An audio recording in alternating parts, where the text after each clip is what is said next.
মহিলাদের কণ্ঠে গজল অথবা কোরআন তেলাওয়াত শোনা জায়েজ হবে কিনা? ভাই, কোরআন তেলাওয়াত হইতে হবে সুমধুর কণ্ঠে, মিষ্টি কণ্ঠে। আর কোরআন তেলাওয়াতের ব্যাপারে হাদিসে আসছে, লাইসা মিন্না মান লাম ইয়াতাগান্না বিল কোরআন, যে কোরআন তেলাওয়াতের সময় সুন্দর কণ্ঠ দিয়ে তেলাওয়াত করে না, সে আমার উম্মত না। এখন মহিলারা যখন কোরআন তেলাওয়াত করবে, তাদের কণ্ঠের সকল সৌন্দর্য তারা দিয়ে তেলাওয়াত করার চেষ্টা করবে, ঠিক না ঠিক? এটাই তো কোরআন তেলাওয়াতের আদব। এখন যদি একজন পরপুরুষ গায়ের, যিনি পুরুষের জন্য, ওই মহিলার জন্য গায়রে মাহরাম, ওই ব্যক্তি যদি তার তেলাওয়াত শোনেন, তার কণ্ঠের ইসলামী সঙ্গীত শুনেন, ভালো খালি গলার কোনো ভালো সঙ্গীত শুনেন, তাহলে শুনতে গেলে তার কণ্ঠের যে কোমলতা, ওই কোমলতার ফলে এই ব্যক্তি এটা শোনার ফলে ফিতনায় পতিত হওয়ার আশঙ্কা আছে না নাই? এটাকে অস্বীকার করা যাবে? কিন্তু আজকাল এটাকে অস্বীকার করার মানুষও আছে, বলে না না আমাদের কোনো অসুবিধা হয় না। এ লোকগুলো হয় অসুস্থ না মিথ্যাবাদী। মনে রাখবেন, আল্লাহ তাআলা সৃষ্টি করেছেন যেভাবে, নেচারটা যেভাবে করে দিয়েছেন, এর ব্যতিক্রম হয় না।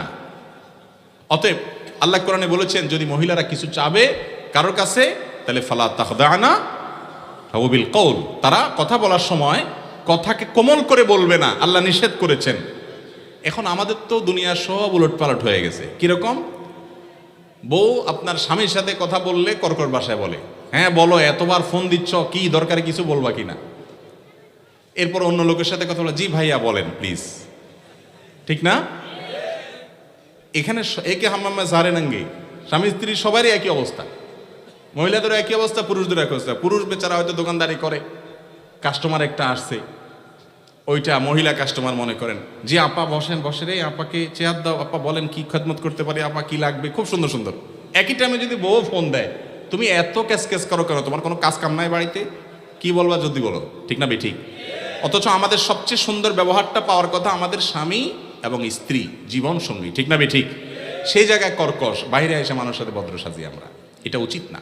তো কোরআন তেলাওয়াত যদি মহিলাদের কোমল কণ্ঠে আপনার করা হয়, এবং কোমল কণ্ঠে করতেই হবে, ইসলামের সঙ্গীত গাওয়া হয়, সেটা যদি অন্য পুরুষরা শুনে, ইসলামের শরীরের দৃষ্টিকোণ থেকে সেটা জায়েজ হওয়ার কোনো কারণ থাকতে, একেবারে ছোট বাচ্চা মেয়ে হলো ভিন্ন কথা, ফিতনার আশঙ্কা নেই সেটা ভিন্ন কথা, কিন্তু অ্যাডাল্টের জন্য এটা কি নেয়, জায়েজ। কিছু নেক্সুরে তো ধোকা আছে, শয়তান নেক্সুরে তো ধোকা দেয়, কোরআন তেলাওয়াত শুনতেছি মাশাআল্লাহ, অসুবিধা কি? হ্যাঁ, এটা হলো নেক্সুরে তো ধোকা। কোরআন তেলাওয়াত শুনতেছি, কিন্তু মহিলার কণ্ঠে পুরুষ শুনতেছেন। আপনি কোরআন তেলাওয়াত শুনতে শুনতে কত জগতে চলে যাবেন, কত চিন্তার ভিতরে ঢুকে যাবেন, আপনি নিজেও টের পাবেন না। ইসলাম আগে থেকে বাদ দিতে বলেছে। আর যারা ইসলামকে পছন্দ করে না, তারা বলে সমাজে কোনো দর্শন হতে পারবে না, যুবকরা খুব সাবধান, তবে তোমাদেরকে উস্কানির যত রাস্তা আছে সব আমরা খুলে রাখবো। বিজ্ঞাপনে, বিলবোর্ডে নারীকে আমি বিশ্রীভাবে ঝুলাবো, বিভিন্ন জায়গায় পণ্যের মতো নারীকে আমি উপস্থাপন করব, তুমি নিজেরা নিয়ন্ত্রণ করো। এ হলো ইসলাম। ইসলাম যারা পছন্দ করে না তাদের সিস্টেম। আর ইসলামের সিস্টেম কি? ওয়ালা তাকরাবুজ জিনা, আগে থেকে চোখের হেফাজত করো, তাতে সমস্যা সমাজের এমনি দূর হয়ে যাবে। আল্লাহ। Don't forget, like, comment, subscribe, share. Thanks for watching Fayaz Masoom Edu.